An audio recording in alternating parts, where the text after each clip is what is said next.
नमस्कार Khageshwar recipe and educational channel को समस्त शिक्षक बंधु मानक अनेक अनेक स्वागत। आज भिडियो आलोचना करवा चाइल्ड डेवलपमेंट एंड पेडागोजी पूर्व वर्ष मानक बारंबार आसुवा केतेगुडी क्वेश्चन विषय। तो भिडियोटी स्टार्ट करने पूर्व अनुरोध भल लगे लाइक टे करदे और जो मैंने चैनल नुआ थे दयाकोरी सब्सक्राइब करने। आसतु भिडियोटी स्टार्ट करवा। क्वेश्चन 1 जन्मरु कैशोर अवस्था मध्य बौद्धिक विकास और प्रकृत बयस को नहीं अंकित लेखचित्र आकार किपरि हेबो। ऑप्शन ए जे आकृतिर, बी एस आकृतिर, सी बंका टंका, डी अतिपर बल आकृतिर। ठीक उत्तरटी हेबो ऑप्शन सी बंका टंका। क्वेश्चन 2 अंतर्निहित स्थिरता किपरि मपा जाई पारिबो। ऑप्शन ए घटनावली विवरणी पद्धति, बी परीक्षण पुनः परीक्षण पद्धति, सी अर्धकरण पद्धति, डी कौन सीटी नुहे। ठीक उत्तरटी होगा ऑप्शन सी अर्धकरण पद्धति।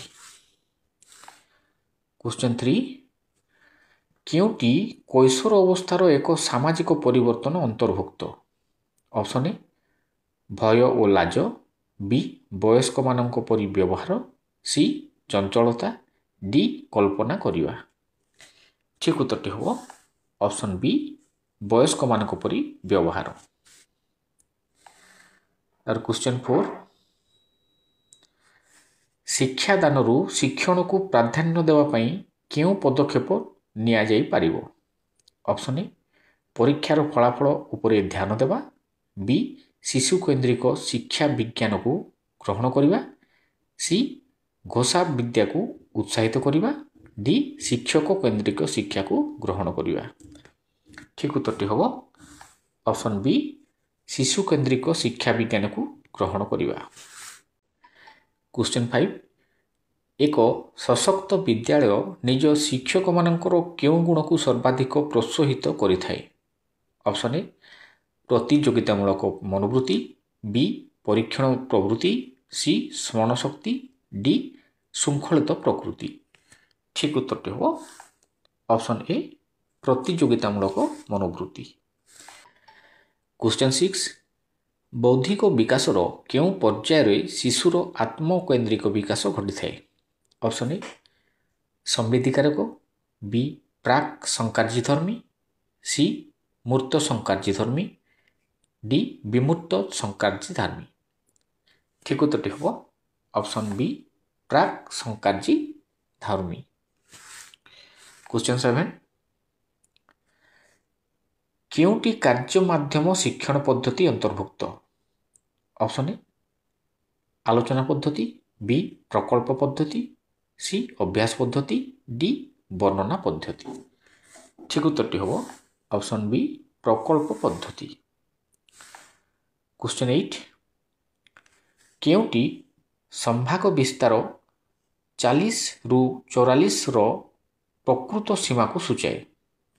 ऑप्शन ए 40.5 रु 43.5, बी 39.5 रु 43.5, सी 39.5 रु 44.5, डी 40.5 रु 45.5। ठीक उत्तरटी हो ऑप्शन सी 39.5 रु 44.5। क्वेश्चन 9 केउं पर्यायरु शिशुर विकास आरंभ होइथाय। ऑप्शन ए भ्रूण सृष्टि ठारू, बी जन्म ठारू, सी शैशवावस्था ठारू, डी बाल्यावस्था ठारू। ठीक उत्तरटी हो ऑप्शन ए भ्रूण सृष्टि ठारू। क्वेश्चन 10 उद्दीपक और प्रतिक्रिया को दृढ़ीभूत करने निमंते पुनरावृत्ति आवश्यक। यह शिक्षण केउं नियम पर आधारित। ऑप्शन ए प्रस्तुति, बी अभ्यास, सी फलाफल, डी उपयोग।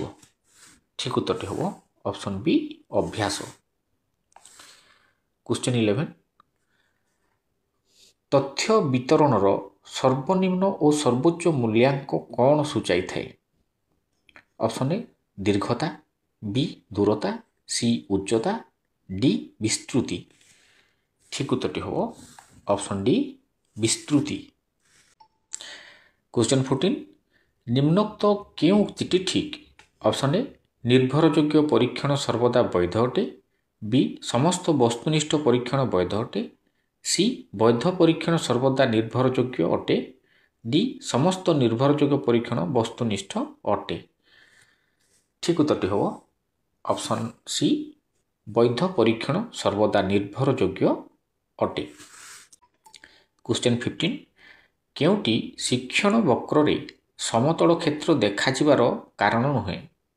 ଅପସନ୍ ଏ ଅନୁପଯୁକ୍ତ ଶିକ୍ଷଣ ପଦ୍ଧତି, ବି ବିଶ୍ରାମର ଅଭାବ, ସି ଶିକ୍ଷଣ ପ୍ରତି ଆଗ୍ରହର ଅଭାବ, ଡି ସହଜ ଶିକ୍ଷଣ ବିଷୟ। ଠିକ୍ ଉତ୍ତରଟି ହେବ ଅପସନ୍ ଡି ସହଜ ଶିକ୍ଷଣ ବିଷୟ। କ୍ୱେଶ୍ଚନ୍ 16 ବିକାଶର କେଉଁ ପର୍ଯ୍ୟାୟରେ ପୁଅମାନଙ୍କର ପୁରୁଷ ସୁଲଭ ଓ ଝିଅମାନଙ୍କର ନାରୀ ସୁଲଭ ଲକ୍ଷଣମାନ ଦେଖାଯାଏ? ଅପସନ୍ ଏ ପ୍ରାକ୍ କୈଶୋରାବସ୍ଥା, ବି ପ୍ରାନ୍ତ ବାଲ୍ୟାବସ୍ଥା, ସି ଆଦ୍ୟ ପରିଣତ ଅବସ୍ଥା, ଡି କୈଶୋରାବସ୍ଥା। ଠିକ୍ ଉତ୍ତରଟି ହେବ ଅପସନ୍ ଏ ପ୍ରାକ୍ କୈଶୋରାବସ୍ଥା। କ୍ୱେଶ୍ଚନ୍ 17 ମନସ୍ତତ୍ତ୍ୱବିତ୍ଙ୍କ ମତରେ ଶିକ୍ଷଣ ଅର୍ଥ କ'ଣ? ଅପସନ୍ ଏ ଅଭିଜ୍ଞତାର ପରିବର୍ତ୍ତନ, ବି ଆଚରଣର ପରିବର୍ତ୍ତନ, ସି ସମସ୍ୟା ସମାଧାନ ଦକ୍ଷତା ବୃଦ୍ଧି, ଡି ପୁସ୍ତକରୁ ଜ୍ଞାନ ସଂଗ୍ରହ। ଠିକ୍ ଉତ୍ତରଟି ହେବ ଅପସନ୍ ବି ଆଚରଣର ପରିବର୍ତ୍ତନ। କ୍ୱେଶ୍ଚନ୍ 18 15, 22, 17, 15, 19, 23, 16, 24, 21 ଓ 25 ପ୍ରାପ୍ତାଙ୍କମାନଙ୍କର ମଧ୍ୟମା କେତେ? Option A 19.5, B 19, C 20.5, D 20। ଠିକ୍ ଉତ୍ତରଟି ହେବ ଅପସନ୍ ଡି 20। କ୍ୱେଶ୍ଚନ୍ 19 ବ୍ଲୁ ପ୍ରିଣ୍ଟରେ କ'ଣ ଥାଏ? ଅପସନ୍ ଏ ଲକ୍ଷ୍ୟଗୁଡ଼ିକର ଆପେକ୍ଷିକ ଗୁରୁତ୍ୱ, ବି ପାଠ୍ୟ ଉପରେ ଆପେକ୍ଷିକ ଗୁରୁତ୍ୱ, ସି ପ୍ରଶ୍ନ ପ୍ରକାର ଉପରେ ଆପେକ୍ଷିକ ଗୁରୁତ୍ୱ, ଡି ଉପରୋକ୍ତ ସମସ୍ତ। ଠିକ୍ ଉତ୍ତରଟି ହେବ ଅପସନ୍ ଡି ଉପରୋକ୍ତ ସମସ୍ତ। କ୍ୱେଶ୍ଚନ୍ 20 ପାରଦର୍ଶିତା ଶିକ୍ଷଣ ଦୃଷ୍ଟିକୋଣରୁ କେଉଁଟି ଠିକ୍? ଅପସନ୍ ଏ ସମସ୍ତ ଶିକ୍ଷାର୍ଥୀଙ୍କ ନିମନ୍ତେ ଶିକ୍ଷଣ ଲକ୍ଷ୍ୟ ସମାନ, ସମସ୍ତ ଶିକ୍ଷାର୍ଥୀଙ୍କ ପାଇଁ ଶିକ୍ଷାଦାନ ପଦ୍ଧତି ସମାନ, ସି ସମସ୍ତ ଶିକ୍ଷାର୍ଥୀଙ୍କ ପାଇଁ ଶିକ୍ଷଣ ହାର ସମାନ, ଡି ସମସ୍ତ ଶିକ୍ଷାର୍ଥୀଙ୍କ ପାଇଁ ଶିକ୍ଷଣ ସମୟ ସମାନ। ଠିକ୍ ଉତ୍ତରଟି ହେବ ଅପସନ୍ ଏ ସମସ୍ତ ଶିକ୍ଷାର୍ଥୀଙ୍କ ନିମନ୍ତେ ଶିକ୍ଷଣ ଲକ୍ଷ୍ୟ ସମାନ। କ୍ୱେଶ୍ଚନ୍ 21 କେଉଁଟି ପାରଦର୍ଶିତା ଶିକ୍ଷଣର ପ୍ରଥମ ପର୍ଯ୍ୟାୟ? ଅପସନ୍ ଏ ପାରଦର୍ଶିତାର ସ୍ତର ନିରୂପଣ, ବି ପାରଦର୍ଶିତା ଭିତ୍ତିକ ଶିକ୍ଷାଦାନ, ସି ପାରଦର୍ଶିତାର ସଂଖ୍ୟା ନିରୂପଣ, ଡି ପାରଦର୍ଶିତା ଲାଭ ନିମନ୍ତେ ଯୋଜନା ପ୍ରସ୍ତୁତି। ଠିକ୍ ଉତ୍ତରଟି ହେବ ଅପସନ୍ ସି ପାରଦର୍ଶିତାର ସଂଜ୍ଞା ନିରୂପଣ। କ୍ୱେଶ୍ଚନ୍ 22 ଜଣେ ଶିଶୁର ବୁଦ୍ଧ୍ୟାଙ୍କ 100 ଓ ମାନସିକ ବୟସ 6 ବର୍ଷ ହେଲେ ଶିଶୁଟିକୁ କେଉଁ ଶ୍ରେଣୀରେ ନାମ ଲେଖାଇବା ଠିକ୍ ହେବ? ଅପସନ୍ ଏ ପ୍ରାକ୍ ପ୍ରାଥମିକ, ବି ଶିଶୁ ବିକାଶ କେନ୍ଦ୍ର, ସି ପ୍ରଥମ ଶ୍ରେଣୀ, ଡି ଦ୍ୱିତୀୟ ଶ୍ରେଣୀ। ଠିକ୍ ଉତ୍ତରଟି ହେବ ଅପସନ୍ ସି ପ୍ରଥମ ଶ୍ରେଣୀ। କ୍ୱେଶ୍ଚନ୍ 23 ଶିଶୁର ବୌଦ୍ଧିକ ବିକାଶ ମୁଖ୍ୟତଃ 4ଟି ପର୍ଯ୍ୟାୟ ଦେଇ ସଂଗଠିତ ହୋଇଥାଏ। ଏହା ଉପରେ କିଏ ପରୀକ୍ଷା କରିଥିଲେ? ଅପସନ୍ ଏ ସ୍କିନର, ବି ପିଆଜେ, ସି କୋହଲବର୍ଗ, ଡି ରିକ୍ସନ୍। ଠିକ୍ ଉତ୍ତରଟି ହେବ ଅପସନ୍ ବି ପିଆଜେ। କ୍ୱେଶ୍ଚନ୍ 24 ପ୍ରତିଭାବାନ ବିଦ୍ୟାର୍ଥୀମାନଙ୍କର ବୌଦ୍ଧିକ ବିକାଶ ନିମନ୍ତେ ଶିକ୍ଷକ କ'ଣ କରିବା ଉଚିତ?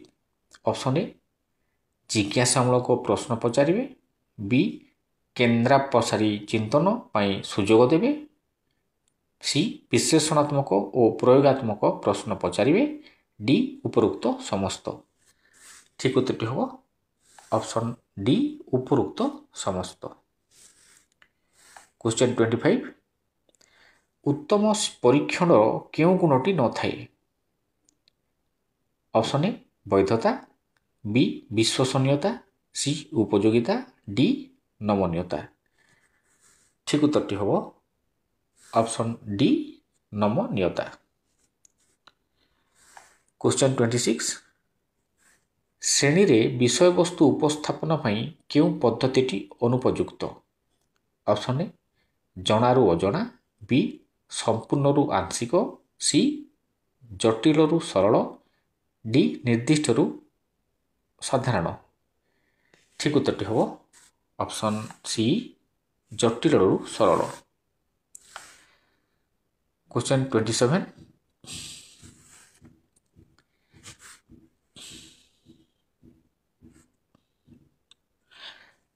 बुद्धियांक इंटेलिजेंस क्वेश्चन शब्द किए सृष्टि करथिले ऑप्शन ए बिने बी साइमन सी हेलम डी टॉर्मान ठीक उत्तर हम ऑप्शन ए बिने।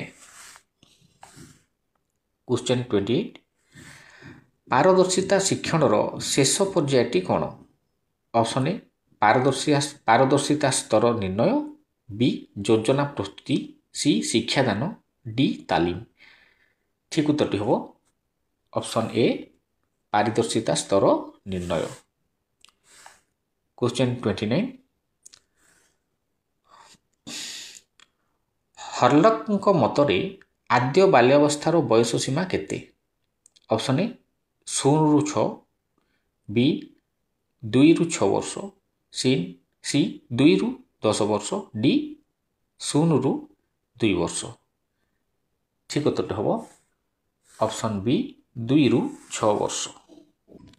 क्वेश्चन 30 केउटी शिक्षण प्रक्रियार लक्षण नुहे ऑप्शन ए एक निरवच्छिन्न प्रक्रिया बी व्यवहार रे परिवर्तन आने सी एक सामाजिक प्रक्रिया डी एक आमूली प्रक्रिया ठीक उत्तर हम ऑप्शन डी एक आमूली प्रक्रिया। आज वीडियो एतिकी पुणी देखा नेक्स्ट वीडियो रे नमस्कार।